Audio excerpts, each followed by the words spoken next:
Sebenarnya di era pemerintahan Pak Jokowi itu tidak ada sebenarnya pelanggaran HAM seperti yang dimaksud. Apakah ada pelanggaran HAM di era Pak Jokowi? Banyak. Jadi begini, saya ingin katakan supaya masyarakat paham ya. Pelanggaran HAM itu dan pelanggaran HAM itu berbeda. Pelanggaran HAM dan pelanggaran HAM itu berbeda.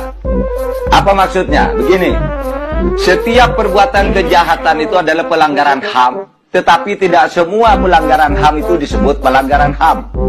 Karena beda, penegakan hukum itu termasuk menegakkan hukum terhadap pelanggar HAM yang tidak disebut pelanggaran HAM. Setiap perbuatan kejahatan itu adalah pelanggaran HAM, tetapi tidak semua pelanggaran HAM itu disebut pelanggaran HAM. Misalnya saya menusuk orang mati, itu bukan pelanggaran HAM namanya, tapi pembunuhan. Ya, orang ngebom orang dengan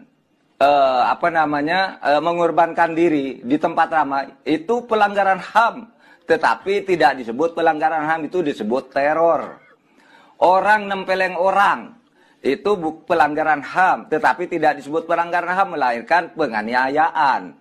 Adapun pelanggaran HAM yang disebut pelanggaran HAM dan diberi istilah pelanggaran HAM, itu yang disebut pelanggaran HAM dalam arti pelanggaran HAM. Corona is like your wife. Initially, you try to control it, then you realize that you can. Then you learn to live with it. Kalau itu dilakukan, akan menimbulkan kekacauan yang menyengsarakan rakyat. Menyengsarakan rakyat itu, saya ulangi ya, biar tidak diketahui. Menyengsarakan. Kalau sudah mendapat cemoohan masyarakat, ini kata TAP MPR ya, kata TAP MPR nomor 6 tahun 2000.